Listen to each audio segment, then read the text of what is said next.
તમારી પરીક્ષામાં 100% વિદ્યાર્થી મિત્રો આ પૂછાશે 3 શરતો. સૌથી પહેલા સમજી લેજો, જ્યારે પણ વિદ્યાર્થી મિત્રો a1/a2 is not equal to b1/b2 હોય, એનો મતલબ કે પહેલું બીજું સરખું ના હોય, તો વિદ્યાર્થી મિત્રો આપણને આલેખ કેવો મળશે? છેદતી રેખાઓ મળશે. એનો મતલબ કે એક જ જગ્યાએ છેદશે, જેને વિદ્યાર્થી મિત્રો આપણે કહીશું અનન્ય ઉકેલ, અથવા તો કહેવાય એક જ ઉકેલ. માત્ર એક જ ઉકેલ મળશે અને એને વિદ્યાર્થી મિત્રો સુસંગત પણ કહેવાય. 4 માંથી એ લોકો કોઈ પણ વસ્તુ પૂછી શકે છે. આ વિદ્યાર્થી મિત્રો પહેલા નંબરની શરત છે. જ્યારે પહેલું બીજું સરખું ના હોય, છેદતી રેખા મળશે, અનન્ય ઉકેલ મળશે, એક જ ઉકેલ મળશે, સુસંગત મળશે. આ બધાનો મતલબ એક જ થશે. વિદ્યાર્થી મિત્રો અત્યારે આપણને બીજી શરત આપેલી છે, એનો મતલબ કે a1/a2 બરાબર b1/b2 બરાબર c1/c2. ત્રણે ત્રણ કેવું છે વિદ્યાર્થી મિત્રો? સરખું છે. તો એક રેખાની ઉપર વિદ્યાર્થી મિત્રો આપણને બીજી રેખા મળશે, એટલે કે એને આપણે શું કહેવાય? સંપાતી રેખા કહેવાય. કઈ રેખા કહેવાય વિદ્યાર્થી મિત્રો? સંપાતી રેખા કહેવાય. એમાં પણ સુસંગત આવશે, પણ ઉકેલ કેટલા આવશે વિદ્યાર્થી મિત્રો? અસંખ્ય આવશે, જેને આપણે અનંત પણ કહી શકીએ છીએ વિદ્યાર્થી મિત્રો. અને જે ત્રીજા નંબરની શરત છે, એમાં વિદ્યાર્થી મિત્રો પહેલું બીજું સરખું હશે, a1/a2 is equal to b1/b2, પણ ત્રીજું સરખું નહીં હોય વિદ્યાર્થી મિત્રો. અને એનો આલેખ કેવો આવશે? સમાંતર રેખાઓ આવશે. અને ઉકેલ શું મળશે વિદ્યાર્થી મિત્રો? ઉકેલ એનો નહીં મળે અને એને સુસંગત પણ ના કહેવાય વિદ્યાર્થી મિત્રો. યાદ રાખજો, 100% તમારી પરીક્ષામાં એ લોકો પૂછશે. 2 માર્ક્સમાં પણ વિભાગ બી માં પૂછાઈ જાય છે વિદ્યાર્થી મિત્રો. અને જો તમે સ્ટાન્ડર્ડ ગણિત હશે તો વિભાગ સી માં પણ પૂછાઈ શકે છે. એના પછી બીજો તો એકદમ સિમ્પલ જ છે કે દ્વિઘાત સમીકરણનો ઉકેલ શોધવાનું જે દ્વિઘાત સૂત્ર છે એ સૌથી પહેલા કોણે આપ્યું હતું? તો આપણા શ્રીધર આચાર્યએ આપ્યું હતું વિદ્યાર્થી મિત્રો. ચલો ત્રીજા નંબરનો ક્વેશ્ચન. a10 શોધવું છે, તો એક બાદ કરી દેવાનો, તો જવાબ શું આવશે વિદ્યાર્થી મિત્રો? a+10d આવશે. સર ખબર ના પડી, તો સૂત્ર શું છે? an બરાબર a+ કૌંસમાં n-1 ઇન્ટુ d. n કેટલા લખવાના છે? 10 લખવાના છે. તો જ્યાં પણ વિદ્યાર્થી મિત્રો આપણને n આપેલા હશે ત્યાં આપણે 10 લખી દેવાના. તો 10 માંથી 1 જાય તો 9d. તો બસ વિદ્યાર્થી મિત્રો જવાબ શું આવશે? સોરી, મેં તો ખોટું કર્યું હતું. જવાબ શું આવશે? a+9d આવશે. તો વિદ્યાર્થી મિત્રો તમે આવી ભૂલ ના કરતા ફટાફટ, બરાબર ને વિદ્યાર્થી મિત્રો? સરખી રીતના કરવાનું છે, કારણ કે તમારો 1 માર્ક્સ કપાઈ જાય પછી. ઉગમ બિંદુથી અંતર, તો તમે તો કહેશો સાહેબ અમને તો ગોખાઈ ગયું છે. વર્ગમૂળમાં x2 - x1 નો સ્ક્વેર પ્લસ y2 - y1 નો સ્ક્વેર. ઉગમ બિંદુના યામ 0 0 થાય, તો આપણને ખબર જ છે જવાબ શું આવશે? બી આવશે. ચલો એના પછી sin² 45. sin 45 વિદ્યાર્થી મિત્રો કેટલા થાય?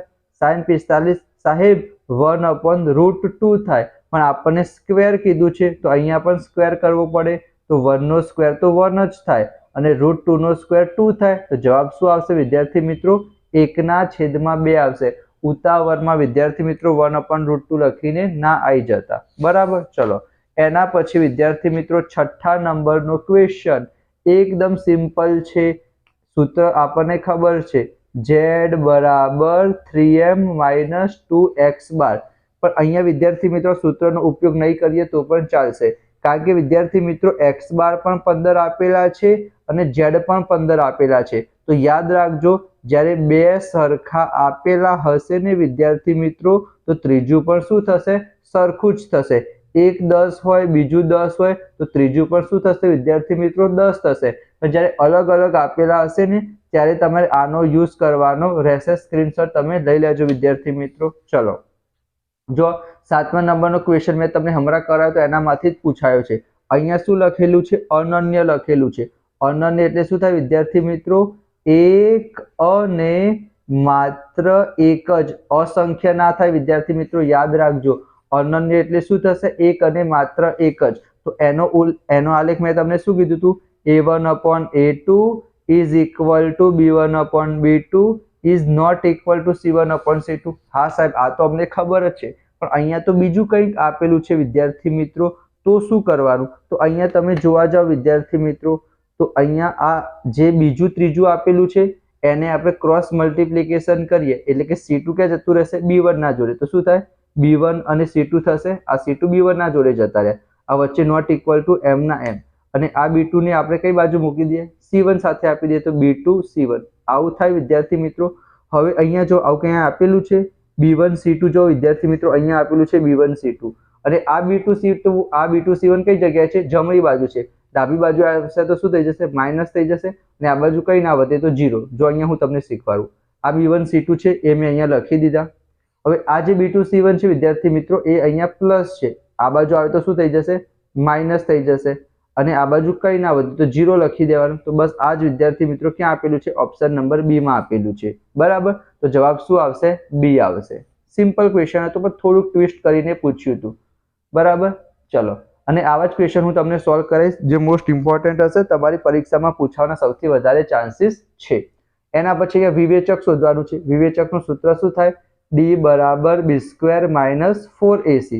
બી કોને કહેવાય? તમારે જે કંઈ પણ સમીકરણ આપેલું છે વિદ્યાર્થી મિત્રો, એને આના સાથે સરખાઈ દેવાનું. 5x² minus 6x plus 1. તો એ બરાબર કેટલા મળશે વિદ્યાર્થી મિત્રો? 5 મળશે. બી બરાબર કેટલા મળશે? માઇનસ ને તમારે ઇગ્નોર નથી કરવાના વિદ્યાર્થી મિત્રો. ઇગ્નોર કરશો તો પણ ચાલશે, કારણ કે એ સ્ક્વેર છે તો પ્લસ થઈ જશે, પણ ઇગ્નોર ના કરતા. સી બરાબર 1 કિંમત મૂકી દઈએ. બી ની જગ્યાએ -6 મૂકવાના, 4 એમનેમ, એ ની જગ્યાએ 5 મૂકવાના, સી ની જગ્યાએ 1 મૂકવાના. -6 નો વર્ગ કેટલો થશે? 36 થશે. 5 ચોક 20, 20 21, 36 માંથી 20 જશે તો વિદ્યાર્થી મિત્રો 16 આવશે. તો આપણને 16 આપેલા છે. બરાબર, ચલો 0 લખીને અહીંયા 2 આપેલા છે. જો તમને હું તમને શીખવાડું, ચલો. તમે કહેશો કન્ફ્યુઝ કરો છો, તો ચલો હું તમને શીખવાડી દઉં. x અક્ષ -5 ક્યાં આવશે? અહીંયા આવશે -1, -2, -3, -4, -5, અને y2 ક્યાં આવશે? અહીંયા આવશે 1, 2, એટલે કે તમારું બિંદુ માની ચાલો અહીંયા આવ્યું, અને x અક્ષ ઉપર લંબનો લંબાત અહીંયા રીતના દોરી દઈશું. બરાબર, હવે શું? એમના એમ તો અહીંયાના યામ લખવાના છે. તો x અક્ષ ઉપર છે વિદ્યાર્થી મિત્રો, તો એનો y આમ તો 0 લખી દીધું, અને x અક્ષ ઉપર શું આવશે? -5 આવશે. તો જવાબ શું આવશે વિદ્યાર્થી મિત્રો? -5, 0. આ જવાબ આવશે. સોરી, મારી ભૂલ થઈ ગઈ હતી. એટલે જ વિદ્યાર્થી મિત્રો કન્ફ્યુઝ ના થાવ, તો આ પ્રમાણે તમે કરી શકો છો. બરાબર, હવે આની શોર્ટ ટ્રીક આપી દઉં. શોર્ટ ટ્રીક શું આપી દઉં વિદ્યાર્થી મિત્રો? શોર્ટ ટ્રીક શું યાદ રાખવાનું? x અક્ષ આપેલો હોય તો y એમ 0 લખી દેવાનું, અને x એમ કેટલો છે? -5, તો -5 લખી દેવાના. એ થઈ ગયો તમારો આન્સર. ચલો, ખબર પડી ગઈ ને? બસ વિદ્યાર્થી મિત્રો, ચલો. એના પછી 10મા નંબરનો ક્વેશ્ચન. વર્તુળનો સ્પર્શક કોને કહેવાય? તો વર્તુળ હોય અને એક બિંદુએ ઇન્ટરસેક્ટ થતું હોય એને સ્પર્શક કહેવાય. તો રેખા વર્તુળને એક અને માત્ર એક જ બિંદુમાં સ્પર્શે છે. સાચી વાત છે. રેખાની વર્તુળ એક જ સમતલમાં હોય, આ એક જ સમતલમાં છે. સાચી વાત છે. રેખા વર્તુળના કેન્દ્રમાંથી પસાર થાય? ના વિદ્યાર્થી મિત્રો, કેન્દ્રમાંથી પસાર ના થાય તો આ ખોટું છે. તો પી અને ક્યુ ખાલી સાચું છે વિદ્યાર્થી મિત્રો. ચલો, આને ખબર પડી ગઈ ને? ના ખબર પડી તો કોમેન્ટ બોક્સમાં જણાવજો વિદ્યાર્થી મિત્રો. 9મા નંબરનું ક્વેશ્ચન તમને ફરીથી શીખવાડી દઈશ. સિમ્પલ ક્વેશ્ચન હતું, શોર્ટ ટ્રીક યાદ રાખશો તો પણ ચાલશે. y અક્ષ ઉપર કીધેલું હોય તો x એમ 0 લઈ લેવાનું. x અક્ષ કીધું છે તો y એમ 0 લઈ લેવાનું, અને જે અક્ષ પર કીધું હોય એનો તમારે યામ તમારે લખી દેવાનો. બરાબર વિદ્યાર્થી મિત્રો, મેં તમને બતાવી પણ દીધું કઈ રીતના આવશે. છેલ્લા 5 ક્વેશ્ચન જોઈએ વિદ્યાર્થી મિત્રો આપણે. ચલો, અહીંયા એમ લખેલું છે 2 સેન્ટીમીટર, ત્રિજ્યા 6 સેન્ટ, ત્રિજ્યા કેટલી છે? 2 સેન્ટીમીટર. તમારે બધું લખવાનું નથી, તમારે ફટાફટ જ કરવાનું. બરાબર, હું તમને ખાલી શીખવાડવા માટે લખવાઉં છું. ઊંચાઈ એટલે કે h આપણને 6 સેન્ટીમીટર આપેલી છે. શંકુનું ઘનફળ શું થાય? 1/3 પાઈ r સ્ક્વેર h. સાહેબ કઈ રીતના થાય? કારણ કે એક નળાકાર હોય ને વિદ્યાર્થી મિત્રો, એક નળાકારમાંથી આપણને 3 શંકુ બને. નળાકારનું થાય પાઈ r સ્ક્વેર h. તો એક નળાકારમાંથી 3 શંકુ બનશે, તો આનું થઈ જશે 1/3 પાઈ r સ્ક્વેર h. 1/3 પાઈની જગ્યાએ એમને એમ રવા દેવાનું. r કેટલા આપેલા છે? 2, તો 2 ગુણ્યા 2. h કેટલા આપેલા છે? 6. તો અહીંયા જોવા જઈએ તો 3 દુ 6, 2 દુ 4, 4 દુ 8 પાઈ. તો જવાબ શું આવશે? 8 પાઈ આવશે. સિમ્પલ હતું. ચલો, આ તો મેં તમને હમણાં જ કીધું હતું. એક 25 આપી લે, બીજું 25 આપી લે, તો ત્રીજું પણ શું થશે? 25 થશે. આ થોડોક સારો ક્વેશ્ચન છે વિદ્યાર્થી મિત્રો. sec a, તો sec a ની જગ્યાએ આપણે શું લખી શકીએ? 1/cos a. tan a ની જગ્યાએ આપણે શું લખી શકીએ sin a upon cos a અને અહીંયા શું આપેલું છે ગુણાકારમાં 1 minus sin a. હવે વિદ્યાર્થી મિત્રો આ લસા લેવાની જરૂર નથી કારણ કે છેદ સરખા જ છે તો ઉપર ડાયરેક્ટ પ્લસ કરી દઈએ 1 plus sin a નીચે શું થઈ જશે cos a અને આ બાજુ શું આપેલું છે 1 minus sin a. હવે અહીંયા જો કયું ફોર્મ્યુલા બની ગયું a square minus b square નું પહેલું સરખું હોય બીજું સરખું હોય a plus b a minus b તો a square minus b square તો શું થશે 1 minus sin square a 1 નો સ્ક્વેર તો 1 જ થશે અને નીચે cos a 1 minus sin square a ની જગ્યાએ વિદ્યાર્થી મિત્રો આપણે શું લખી શકીએ cos square a લખી શકીએ અને નીચે cos a તો એક cos કટ થઈ જશે તો જવાબ શું આવશે વિદ્યાર્થી મિત્રો cos a આવશે. તમે કહેશો સર 1 minus sin square ની જગ્યાએ cos square a કઈ રીતના લખ્યું તો આ સૂત્ર તમને ખબર હશે કે sin square theta plus cos square theta બરાબર 1 તો 1 minus sin square પેલી બાજુ મોકલી દઈએ તો 1 minus sin square બરાબર શું થઈ જાય cos square થઈ જાય.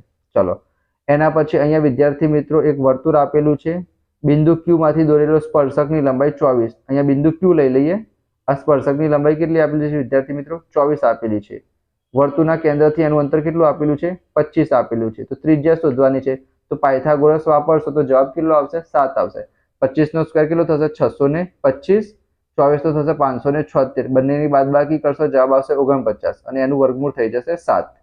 વ્યાસ કીધું તો 14 આવત વિદ્યાર્થી મિત્રો પણ અહીંયા આપણને ત્રિજ્યા કીધી છે તો 7 આવશે. એના પછી છે વિદ્યાર્થી મિત્રો અહીંયા z - m તો એક સૂત્ર મેં તમને કીધું છે કે z બરાબર શું થાય 3m - 2x બાર. હવે અહીંયા માઇનસ ડાબી બાજુ શું છે વિદ્યાર્થી મિત્રો -m છે તો બંને બાજુ આપણે -m કરી દઈએ તો z - m 3m - 2x બાર -m બંને બાજુ મેં શું કરી દીધા m ને બાદબાકી કરી દીધા તો ડાબી બાજુ તો બરાબર છે આ 3m માંથી m જશે તો કેટલા આવશે 2m આવશે અને અહીંયા જોવા જઈએ બે આપણે કોમન લઈ લઈએ તો શું થશે m - x બાર અહીંયા z - m તો જવાબ કેટલો આવશે વિદ્યાર્થી મિત્રો 2 આવશે. બરાબર તમે સ્ક્રીનશોટ લઈ લેજો. તો વિદ્યાર્થી મિત્રો જો આજનો વિડીયો તમને પસંદ આવ્યો હોય તો તમારે શું કરવાનું છે એક લાઈક કરી દેજો અને સબસ્ક્રાઇબ કરી દેજો નોટિફિકેશન ઓન કરી દેજો બહુ બધા વિડીયો આવશે. નેક્સ્ટ વિડીયો વિદ્યાર્થી મિત્રો આવશે આપણા જોડકા જોડોનો સરસ મજાના જોડકા છે તમારી પરીક્ષામાં પૂછાશે આનામાંથી જ તો આઈ બટન ઉપર ક્લિક કરજો તમને લિંક મળી રહેશે. તો મળીશું આપણે નેક્સ્ટ વિડીયોમાં ત્યાં સુધી જય હિન્દ જય Shri Ram thank you so much.